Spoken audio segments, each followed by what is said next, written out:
El efecto placebo. Básicamente eso. El efecto placebo es, como bien conocen, cuando se produce un efecto, pero sí, era una pastillita de azúcar en algún punto. No tenía el principio activo. Y esto que se descubrió se utiliza claramente para el control en las investigaciones. Cuando yo voy a investigar si un fármaco, no sé, mejora la memoria de una persona, eh, o ayuda a curar cualquier cosa, no hace falta que sea algo psicológico, ¿eh? El efecto placebo aplica para cuestiones no psicológicas también. Eh, Mejoría de repente, no sé, la persona le mejora, no sé, nadie lo hace, ¿no? Porque es bastante poco ético, pero vos querés testear un nuevo fármaco para la neumonía y vas a probarlo contra placebo, claramente, para saber que tipo, el fármaco funciona bastante bien. Voy a dejar el chat por acá, a ver si me entra. No. Uy. Bueno, pasé justo al siguiente, que si no mal no me equivoco, es sobre farmacodinamia. Sí, farmacodinamia, como bien les decía, es la otra cara de la moneda de la psicofarmacología, o de la farmacología en general, que tiene que ver con los efectos del fármaco. Es decir, con sí lo que el fármaco le va a hacer al organismo. Y ahí sí, ahí entra, y ahora entra el quilombo. Porque hay 1000 fármacos y hay un montón de cosas distintas. Pero básicamente eh, son todo lo que vamos a llamar, digamos, sí, fármacos en algún punto, a toda esa cosa que va a llegar eventualmente después de todo este proceso de administración, metabolización, se distribuye por la sangre, llega, por ejemplo, a un lugar, el sistema pasa la barrera hematoencefálica y llega y se une a una enzima, por ejemplo, que hace cosas, como si repasamos sinapsis, como las enzimas que, por ejemplo, degradan a ciertos neurotransmisores, para que no estén ahí en el espacio sináptico para siempre, simplemente van y los rompen, para que no sigan además haciendo sinapsis. Eh, Se unen, por ejemplo, a enzimas, o en realidad, sí, se asocian o se relacionan con enzimas, con ciertos sistemas de transporte, como pueden ser canales iónicos, ¿no? Eh, o se unen directamente a receptores, como un neurotransmisor. Y agrego este pequeño, ahí dice ligandos, porque hay cierta terminología que se van a encontrar probablemente a lo largo de la carrera. Un ligando es toda aquella cosa que se une a un receptor. Básicamente esa es la definición de ligando. Eh, los ligandos pueden ser endógenos o exógenos, es decir, la serotonina o el glutamato o GABA, que son neurotransmisores, son ligandos de sus receptores, ¿no? Del receptor de GABA, del receptor de, etcétera. Ahora, los psicofármacos, por ejemplo, los que vayan y se pongan ahí en el lugar y se acoplen con ese receptor, aunque no sea glutamato, pero sea parecido, es un ligando de ese receptor también. Entonces vos tenés ligandos que son endógenos y exógenos. Ahora lo vamos a ver mejor, pero bueno, está bueno para que, no lo voy a usar demasiado la terminología, no voy a usar demasiado ligando, pero está bueno para que lo sepan porque lo pueden encontrar así y es como, está bueno que lo tengan ahí en cuenta. Paso a la siguiente, si pasa. Dos conceptos fundamentales para la farmacodinamia o para la farmacología en general son las terminologías, o sea, diferenciar entre un agonista y un antagonista. Y ahora si no me aparecen los memes me mato. Porque es fundamental en esta parte. Agonistas y antagonistas. Vamos a empezar definiendo qué es un agonista. A ver. Sí, muy bien, un agonista. Un agonista es toda sustancia, ay, qué choto leer el cosa, ¿no? Toda sustancia que pueda unirse a un receptor y generar una respuesta. Parece una definición re tonta, pero es básicamente, como les decía, cualquier cosa que pueda ir, ser un ligando, acoplarse en un lugar y funcionar y generar una respuesta. Ya sea parecida, distinta, sí o asá, pero cualquier cosa que vaya a un receptor y haga cosas. Esa es la definición, súper amplia. Ahí dice ejemplo neurotransmisor M, eso es para mí. Eh, un ejemplo de esto sería, imagínense que yo tengo, bueno, lo mismo, ¿no? Tengo un neurotransmisor que es el neurotransmisor M, vamos a ponerlo así, y yo de repente quería dibujar acá, pero la verdad me da vacancia. Eh, Tengo un neurotransmisor M, ¿no? Y tengo un receptor, por ejemplo, que se va a llamar el receptor M, obviamente. Es una sinapsis. Supongamos que es una sinapsis, estamos en la amígdala, que no importa tampoco si no tenemos muy claro la neuroanatomía de dónde está, pero sabemos que la amígdala es importante para el procesamiento emocional. Supongamos que este neurotransmisor M, en este lugar donde estamos en una sinapsis en la amígdala, que es clave dentro de toda una vía para procesar, por ejemplo, o sea, miedo, ¿no? ansiedad, estrés. Esta vía es clave para que de repente, esta sinapsis es clave para que dentro de toda una vía, vos te cagues en las patas cuando estás a punto de rendir un final. Esta vía tipo, es fundamental para eso y para otras cosas, pero esta sinapsis es clave para eso. Entonces vos tenés acá el neurotransmisor M que está andando normalmente y que de repente, y ¿por qué voy a este ejemplo? Es porque si yo tengo una sustancia que va a funcionar como agonista de este neurotransmisor M, pongámosle que se llama el fármaco W, qué casualidad, si tiene más o menos la misma forma, entonces más o menos cuando lo doy vuelta, agarra perfecto y entra en el receptor M, que tiene básicamente una formita igual. Por eso quería dibujar, ¿no? Para que no lo voy a dibujar, pero bueno, sí lo voy a dibujar. Básicamente yo tengo un neurotransmisor M y tengo el receptor que va a ser básicamente, ponerle, ¿cómo podría ser un receptor para una M? El receptor sería una cosa así y sería así. No, soy un artista. Este es mi receptor. Entonces claramente la M va a venir y va a querer entrar ahí y va a entrar perfecto. Y mi fármaco que yo desarrollé de W, más o menos si lo doy vuelta, es como una M. Y va a venir acá y también va a hacer lo mismo. Y va a entrar ahí. Pero no solo va a entrar ahí, sino que va a generar la misma respuesta. Eso es lo que a mí me interesa. Entonces va a ser un agonista, ¿no? En este caso, si yo a una persona le doy ese fármaco, sería como hacer que el neurotransmisor M actúe más, por eso iría de la misma mano, y claramente sería el responsable de que yo me active para rendir un final. Cosa importante que vimos en la clase de estrés es que si yo no lo hago, no voy a rendir ese examen bien, ¿no? Porque, cierto, como bien decía Nahuel la clase pasada, es fundamental cierto grado de activación para poder hacer ciertas cosas, ¿no? Si yo tengo estrés 0, no voy a poder rendir bien, básicamente no voy a rendir bien, no me voy a acordar de nada, nada, voy a estar como completamente inactivo. Si tengo estrés 100, básicamente, nada, me voy a ir corriendo, o peor aún, me desmayo, me despierto el día siguiente con el final desaprobado, pero bueno, me escapé bien de la situación. Básicamente, si yo toco esta sinapsis, voy a generar cambios en ese comportamiento, por ejemplo, ¿no? Ahora, agonista, un ejemplo, si puede ser incluso más claro, voy a sacar esto. Ejemplo más claro de agonista. Agonista sería como, por ejemplo, esto, ¿no? Imaginemos que tenemos un neurotransmisor que vendría a ser de repente Mario, y tenemos a Wario, que básicamente es como Mario, pero ¿sí? Es como, justo viene el ejemplo de la M y la W, juro que lo hice después de la M y W. Pero bueno, básicamente de repente es como Luigi y Waluigi, ¿me entendés? Es lo mismo, más o menos cumple la misma función. Si estás jugando el Mario Kart, de repente tiene más o menos los mismos stats, ¿me entendés? Más o menos es igual de rápido, dobla más o menos igual de bien el autito. Básicamente es lo mismo. Ese es un agonista. El que va y hace lo mismo. O no, pero el que va y genera una respuesta. Si nosotros tenemos un lugar, un neurotransmisor, en este caso Mario, y viene un fármaco, un ligando endógeno, exógeno, como Wario, por ejemplo, puede cumplir funciones ahí. Ahora, los agonistas pueden ser, como se los diría, completos, en el caso de que, por ejemplo, en este caso, tenés un Wario que es igual a tu Mario. Hace lo mismo. Entonces, cumple el mismo rol, total. Ahora, bien podría ser, de repente, un agonista parcial. Es decir, que con parcial me refiero a que no hace todo lo que hace el mismo neurotransmisor, sino que cumple una parte. Es agonista, pero no tanto. Sería un ejemplo como tipo si fuera un Baby Mario, un Baby Wario. Está Baby Mario ahí porque estaba bonito, pero en realidad lo correcto para seguir esa analogía sería que sea Baby Wario. Es decir, es como el neurotransmisor, es un ligando externo, como Wario, pero es parcial, no hace todo lo mismo, sino una parte, ¿me entendés? Es como más chiquita el efecto.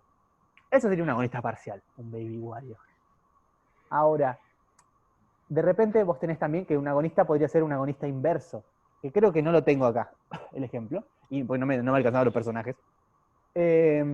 Pero un agonista inverso vendría a ser algo así como, a ver si lo tengo, ¿qué tiene la siguiente? Sí, bueno. Un agonista inverso vendría a ser algo así como alguien es un agonista porque va, se une a un receptor y genera una respuesta, pero la respuesta es inversa a lo que el neurotransmisor haría. En este caso, si el neurotransmisor, por ejemplo, es de M, Mario, da igual, generaba una respuesta de estrés, un agonista inverso va a ser ese que se una al receptor, pero vaya en contra, por ejemplo, de la activación de esa sinapsis que termina generando estrés. Entonces, si el neurotransmisor M era excitatorio y esa sinapsis entonces activa esa vía con el neurotransmisor M, cuando yo ponga mi fármaco W, se va a pegar a los mismos receptores, es un agonista de eso, pero es un agonista inverso. Entonces, en ese caso, el agonista inverso va a hacer que de repente yo esté replanchadito y no me estrese para nada en el examen. Pero está actuando sobre ese lugar, en el mismo que M. Es decir, el agonista es el que va y se pone en el lugar de sustituto para formar completo, es decir, generar lo mismo, parcial, un poquito menos del efecto, pero también, o inverso, que sería básicamente generar lo inverso que yo quiero, pero en el mismo lugar. Ahí Ahí tenés está, una profesor. pregunta en el chat de Gracias. Nahuel. A ver. Grande Nahuel. No puedo ver el chat. ¿Por qué no? Ahí está el chat. ¿Waluigi no sería un inverso? En realidad, sí, no quería que genere confusión eso. Es una muy buena pregunta. Al principio lo iba a ser inverso. Pero no necesariamente. En este ejemplo yo quería hacer como que, ¿no? Vos tenés a Luigi, sería el neurotransmisor, y Waluigi viene como a ser como una especie de pseudo Luigi, ¿me entendés? Es como casi, es muy parecido, entonces puede hacer lo mismo. En ese caso, por eso digo, simplemente sería un agonista. No necesariamente un agonista inverso. En este caso está dado vuelta, pero bueno, lo pensé también para hacer un ejemplo, pero el inverso sería Bowser en este caso. Sí, podría tranquilamente ser Bowser, porque en este caso sería malo, pero no necesariamente, en este caso capaz Bowser no tiene ni forma parecida y no entraría en estos, no haría nada sobre estos receptores. Habría receptores Bowser por otro lado, ¿no? Para hacer otras funciones.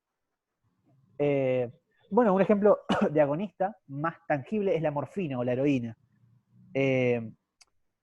Básicamente, el ejemplo de morfina o heroína tiene que ver con que nosotros tenemos receptores endógenos, mu, delta y kappa, que son receptores, opiáceos justamente, se los llama así porque en base a la droga. Pero son receptores endógenos, como las endorfinas, ¿no? Son receptores propios nuestros que la morfina viene a actuar como un ligando exógeno y actúa sobre esos mismos lugares. Entonces vos de repente tenés funciones que generalmente las endorfinas cumplen, como relacionadas quizás a la supresión del dolor. Entonces vos venís y tirás morfina ahí, o sea, la morfina por farmacocinética, que no nos interesa tanto, llega hasta este lugar y de repente va a tener un efecto agonista de las endorfinas. Es decir, va a cumplir el agonista, en este caso, completo, agonista total.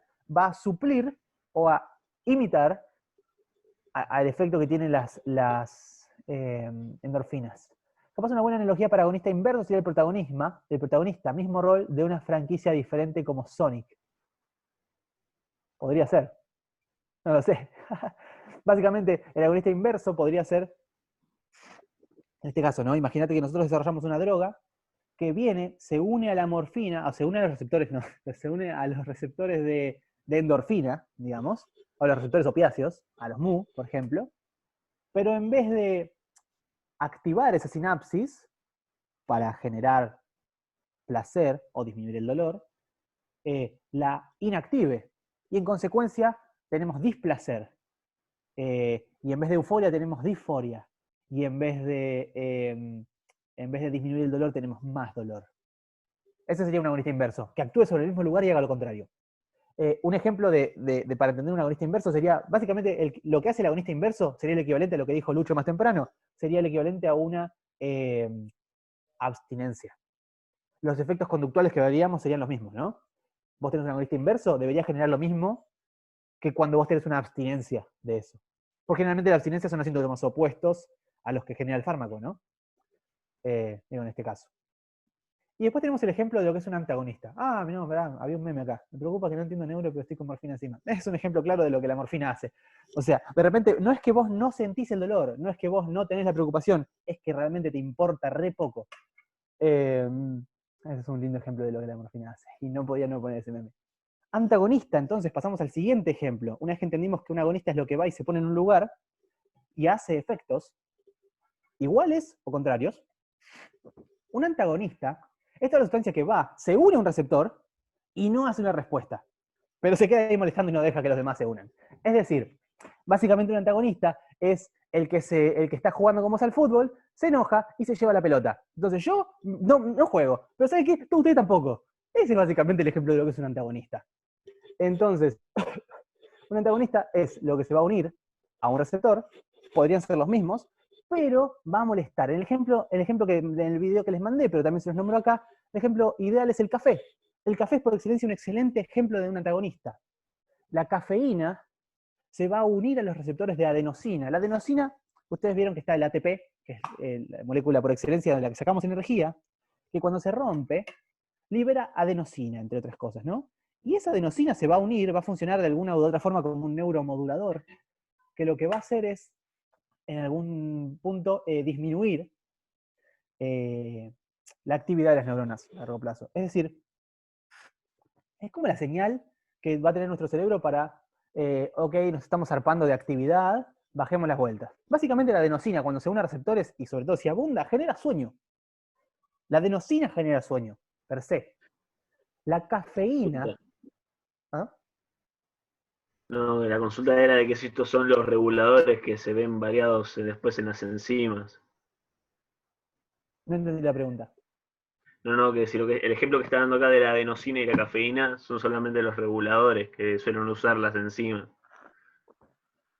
Son neuromoduladores. La adenosina es un neuromodulador, en el sentido de que sí va a modificar después a la sinapsis. Algunas por modificar enzimas quizás, otras no necesariamente. La adenosina particularmente va a modificar en la cantidad de neurotransmisores que se van a alargar al espacio sináptico, bueno, y otras modulaciones.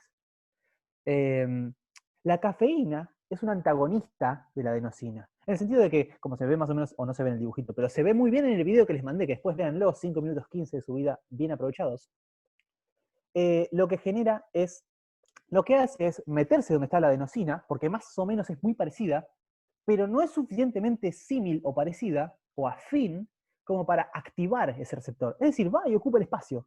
Entonces la adenosina, que se mete ahí en los receptores generalmente y genera sueño, ya no puede actuar. Ergo, no te da sueño. Pero es porque va y reemplaza y molesta la cafeína, en realidad. O sea, en realidad la cafeína no tiene efectos sobre el cerebro directamente, sino que en realidad la cafeína lo que va a hacer es ir, ocupar el lugar de lo que generalmente te da sueño e impedirle actuar. Entonces vos no estás cansado. Básicamente, vean el video porque es majestuoso. Está en inglés, pero se puede subtitular en castellano. La verdad, un lujo. A ver si tenía... No, cargando de nuevo. Me quiero matar. ¿Qué había acá? Ah, ¿ves? Este es un ejemplo hermoso de un antagonista. Y acá volví a retomar el concepto del ligando. ¿Ves? Ahí va el ligando queriendo acercarse al receptor y el antagonista... No. Hermoso. Pasamos al siguiente tema. Ah, bueno, acá creo que esto era porque se veía un poco el ejemplo. A decir cargando de nuevo me mato. Bueno, no se va a ver la imagen. Pero esta imagen la quería retomar. Se debe ver re chiquita acá. La voy a agrandar un poco, a ver si se puede. Para que ustedes la vean. Esto es sacado del Carlson. Lo pueden ver. Pero básicamente, esto es una gráfica en la que, a ver, acá dice peso corporal de ratas que recibieron inyecciones diarias de un antagonista del glutamato en el hipotálamo lateral. Quilombo. Hipotálamo lateral, no importa. Lo que queremos saber acá es que esto me equivoqué de capítulo. Vi este gráfico porque me equivoqué de capítulo. Me metí en el capítulo de comportamientos motivacionales, de alimentación, de hambre, y mostraban esto, ¿no? Y justo mostraban que, pero viene bien para repasar todo lo que vimos hasta ahora. De repente tenemos que estamos en el hipotálamo, un lugar fundamental para lo que son los comportamientos motivacionales, como el hambre o la motivación, digamos, sexual. Pero en este caso están evaluando hambre. Y lo que dicen es que le inyectan un antagonista, que se llama AP5, no tengo ni idea qué es AP5, pero es una droga, que es antagonista del glutamato. ¿Eso qué quiere decir? Si alguien me puede repasar para saber si se entendió lo que dije. Si es antagonista del glutamato, ¿qué quiere decir? Que inhibe que se pueda unir el glutamato. Exactamente. Entonces, nosotros acá en el hipotálamo de estas ratas, tenemos de repente que el glutamato que generalmente actúa, entendemos que la hipótesis de esta gente es que genera hambre, lo que va a pasar es que si yo no dejo que esas sinapsis, que generalmente actúan, el glutamato es excitatorio, ¿no? Entonces esas sinapsis van ahí funcionando normalmente para generar hambre. Si yo meto un antagonista de glutamato ahí, lo que hago es que esas sinapsis que generalmente funcionan para generar hambre o ganas de comer, no van a funcionar. Ergo, las ratitas deberían dejar de comer porque no les da hambre. Eso es básicamente lo que esta gente estaba evaluando. ¿Y cómo lo van a evaluar? En si suben de peso normalmente, como se espera a lo largo de los días, o si no suben de peso. Entonces tenemos días abajo en el eje X, y en el eje Y tenemos peso corporal, en gramos. Claramente, bueno, se ve el ejemplo de lo que está tipo subrayado, lo que está tipo subrayado, no, como marcadito, como en un cosito, es el momento en el cual se hicieron estas inyecciones. Es decir, se inyectó esto, el periodo antes y después de lo que está como subrayadito en el gráfico, ¿cómo se dice? Resaltado, perdón. Son los momentos en los que no hubo inyección, ni experimentación, ni nada. Entonces, básicamente los 3 grupos de ratas venían más o menos creciendo normalmente. A las ratitas que están en el grupo de ratas que están en el azul, no se les dio inyección, y siguieron ese su peso normal, lo que generalmente haría una rata. Ahora, después tenemos a los que se les inyectó, en amarillo, ahí voy a mirar el chat, que veo que hay cositas, a los que se les inyectó, oh, alguien sale de Zoom. Bueno, qué triste. A las que están en amarillo son las ratas a los que se les inyectó, como bien decíamos, este fármaco antagonista, y se produjo lo que decía Nadia, si no me equivoco, es que van a ocupar el lugar y entonces no van a funcionar esas sinapsis, o van a funcionar menos.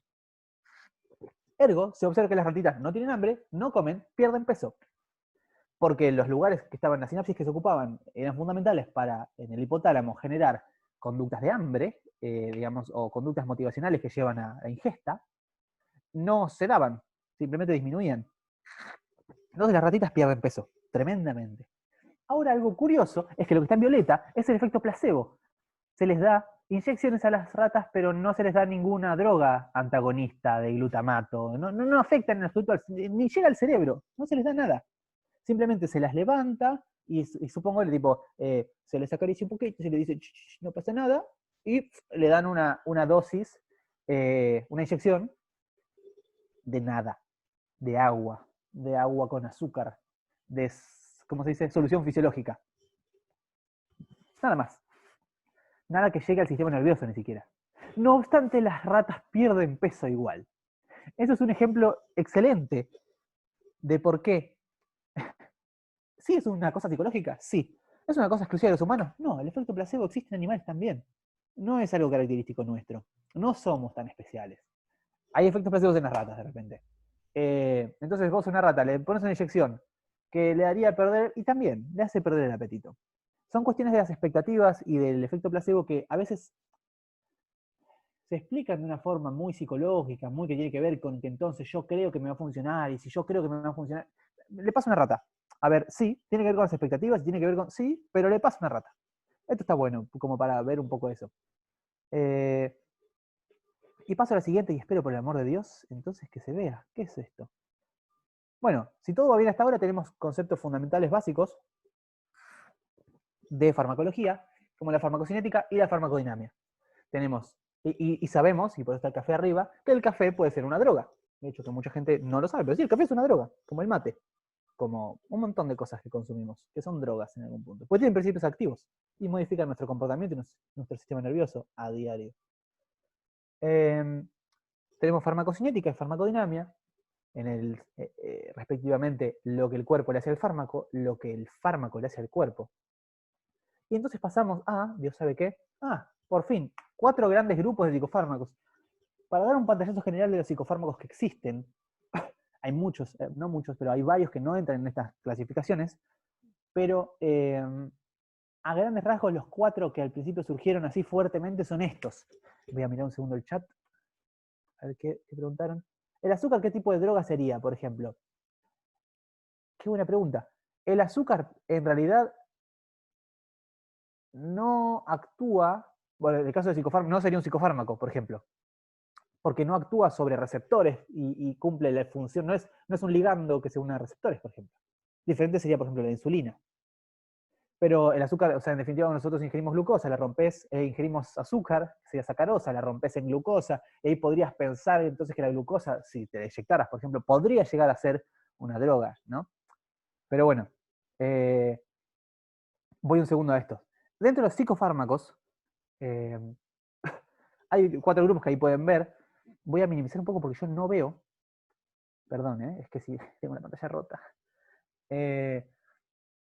Tenemos los neurolépticos o antipsicóticos, típicos o atípicos, los antidepresivos, como los que podemos ver que son las IMAO, que ahora los voy a explicar brevemente, los tricíclicos, los IRS, que quizás son más conocidos, se los han escuchado nombrar más, o los duales o mixtos, o ISRN. Después tenemos los ansiolíticos, o sedantes, o hipnóticos, como los barbitúricos y las benzodiazepinas, también seguro los escucharon, y los antirrecurrenciales, / estabilizadores del ánimo, / antiepilépticos.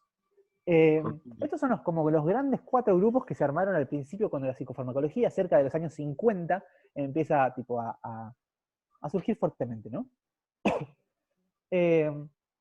Ejemplos de estos fármacos. A ver, yo tenía que haber tirado una lista de fármacos en realidad. Pero ustedes de repente tienen, por ejemplo, no sé, neurolépticos, antipsicóticos. Ejemplo de antipsicóticos típicos, el haloperidol. Es como el prototipo para explicarlo. ¿Alguien estaba por decir algo, no? Sí, iba a preguntar si los sedantes incluyen todos los derivados de las anestesias. De las analgesias. No necesariamente. Es una muy buena. Acá no están algunos incluidos, que no sé si los incluí, pero el tema analgésicos, los psicodélicos o ¿cómo se dice? O alucinógenos, analgésicos o colinérgicos. Hay algunos que no los incluí porque históricamente en la psiquiatría no fueron lo tratado principalmente. Igual tu pregunta es muy buena, porque en realidad esto es un sesgo fuerte que ha tenido la psiquiatría. Como la psiquiatría dice que estudia trastornos mentales, o los trata, claramente se fue para ese lado, ¿no? Antipsicóticos, de hecho las grandes familias se llaman, en base a las cosas que tratan, antipsicóticos, antidepresivos, ansiolíticos, y estabilizadores de ánimo o antiepilépticos. O sea, básicamente te dice que hacia qué está apuntado. Apunta a los trastornos psicóticos, así como una gran familia, a los trastornos del estado de ánimo, a las cuestiones ansiógenas, los trastornos de ansiedad, y a los, básicamente, trastornos de epilepsia o trastorno bipolar. Entonces, o a los trastornos depresivos mayores o del ánimo mayores recurrentes. Pero claro, dentro de eso un analgésico, como el que los pasé, es un psicofármaco, totalmente, porque, pero no está incluido en estas familias, porque no es para tratar un trastorno mental. Entiendo que por eso no fue incluido dentro de los manuales de farmacología o de psicofarmacología como un psicofármaco. Pero me gusta mucho tu pregunta, porque sí. Algo que no está incluido acá tampoco es los antiparkinsonianos, por ejemplo, que son bastante comunes, de hecho, como levodopa, que, bueno, nada, son fármacos específicos, también tienen nombre para lo que tratan, Parkinson, pero no están incluidos dentro porque es una enfermedad, es como más terreno del neurólogo, no sé cómo decirlo. Entonces ellos la psiquiatría no lo ha tomado como, eso es un trastorno mental. Hay una aspiradora de fondo que me está matando. Quedan 9 minutos de reunión, maravilla. Bien, paso brevemente a contar, no sé qué viene en la siguiente diapo. No. Paso brevemente a contar entonces, si tienen una noción o saben algunos ejemplos de psicofármacos o tienen alguna experiencia, por favor interrumpan y comenten. Si no, yo voy a contar y hablar como un loro sobre, hasta el momento, lo que yo sé o lo que tengo información y quizás un poco del funcionamiento de esto.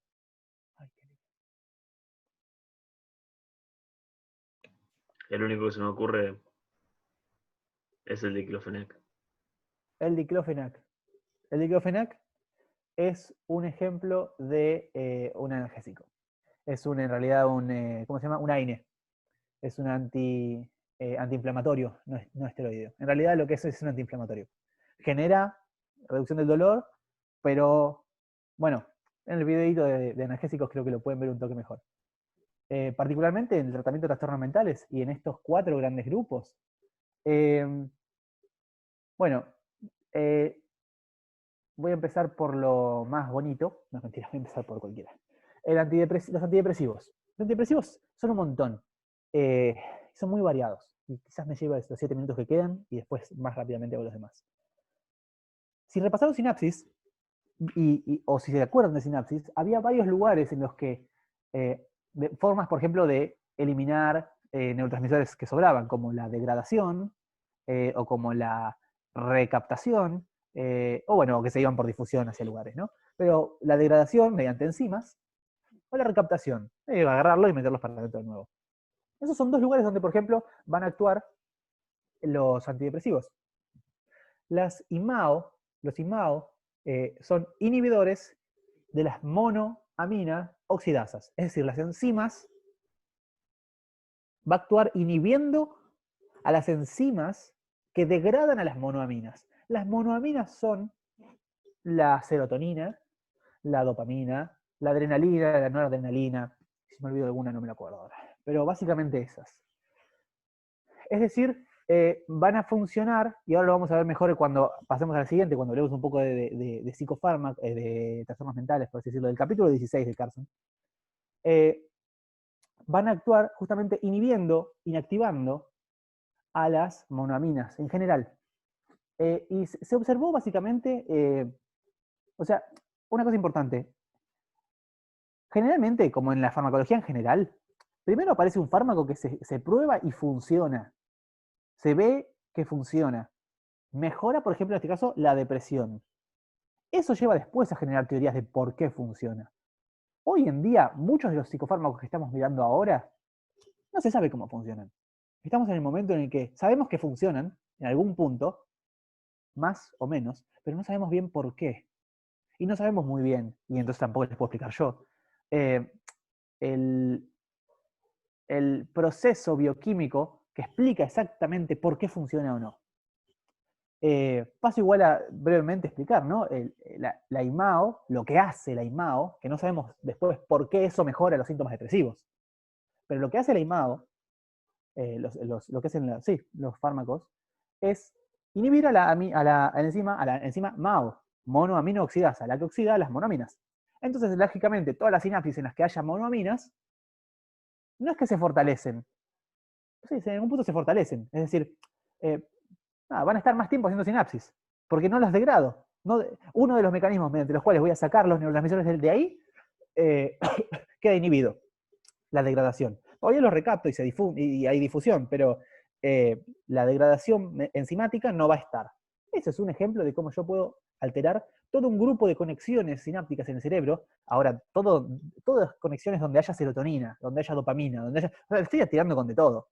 Entonces, lógicamente, algo va a cambiar, y eso se ha visto que las IMAO fueron los primeros en generar primeros antidepresivos, primeros psicofármacos, en que mejoraron los síntomas depresivos sustancialmente, pero tenían muchos efectos secundarios, que no es necesario que los pase a describir ahora, pero bueno, tenían muchos efectos secundarios, porque también la monoamina oxidasa es fundamental para degradar otras cosas, como por ejemplo ciertas sustancias que están presentes en el vino tinto, en el queso, y se producían de repente ciertas intoxicaciones porque no se le decía a la gente esto, y la gente iba y consumía lácteos o iba y consumía cosas, y básicamente se intoxicaba. Porque vos le estás dando un psicofármaco. Después vinieron en la historia de los antidepresivos los tricíclicos, con más o menos un poco más específicos a la serotonina, quizás, pero no necesariamente, también a otras monoaminas, pero con un poco menos de efectos secundarios, pero bastante también en desuso hoy en día. Y lo que vino a ser el caballito de batalla de los psiquiatras hoy en día, y los más actuales, y básicamente lo que te receta cualquier psiquiatra cuando vas por lo que sea, es un IRS. Un IRS es un inhibidor selectivo de la recaptación de serotonina. Es decir, va a actuar inhibiendo a la recaptación de la serotonina. Todas las sinapsis serotoninérgicas van entonces a, entre comillas, fortalecerse. Esto llevó claramente a lo que es la hipótesis, que después la vamos a ver, de la serotonina, digamos, en la depresión. Explica entonces que la serotonina está baja, pero bueno, una hipótesis que no tiene demasiada evidencia hoy en día y ha sido bastante contrariada por la evidencia científica. Pero bueno, surgen de que de repente vos le das un inhibidor selectivo de la recaptación de serotonina y el tipo mejora los síntomas depresivos. Y finalmente están los duales que actúan sobre más de un lugar, como por ejemplo inhibidores selectivos de la recaptación de serotonina y noradrenalina, o serotonina y dopamina, etc. Básicamente, esos son todas las historias de todos los antidepresivos. Ahí tienen, por ejemplo, no sé, el citalopram, el escitalopram, no sé, la paroxetina, la amitriptilina, un tricíclico, bueno, en definitiva, un montón. Perdón, no te entendí los duales. Los duales, se llaman duales o mixtos, básicamente porque son inhibidores selectivos de la recaptación, pero en vez de ser solo de serotonina, son de serotonina y noradrenalina, por ejemplo. Entonces van a actuar en dos tipos de sinapsis, las serotoninérgicas y las noradrenérgicas. O, por ejemplo, de serotonina y dopamina. Entonces van a actuar sobre la serotonina y sobre la dopamina. Simplemente por eso se llaman duales. En realidad los IMAO ya eran duales, ¿no? Porque actuaban sobre todas las monoaminas. Eran como cuatriales, no sé cómo se diría. O sea, actuaban sobre un montón. Pero bueno, como son más nuevitos, se les pone ese nombre. Pero básicamente son como IRS. Funcionan muy parecido. Pero sobre más que solo la serotonina. Eso es básicamente los antidepresivos y cómo funcionan. Lamento no haberles traído imágenes. Es que esta es la parte que no estaba seguro si iba a llegar a dar o no. Que de hecho lleva bastante tiempo. Nos queda 1 minuto y medio. Brevemente entonces voy a contar los antirrecurrenciales que están abajo del todo. El ejemplo, el prototipo es el litio. El litio es una molécula bastante chiquita, si la ven en la tabla periódica. No traje una tabla periódica, lamentablemente, pero está muy, muy arriba, es muy pequeña. Pasa la barrera hematoencefálica sin ningún problema. Y lo que hace, en algún punto, es un estabilizador que se llama de membrana. Lo que hace, bueno, se me está por cortar, pero termina generando que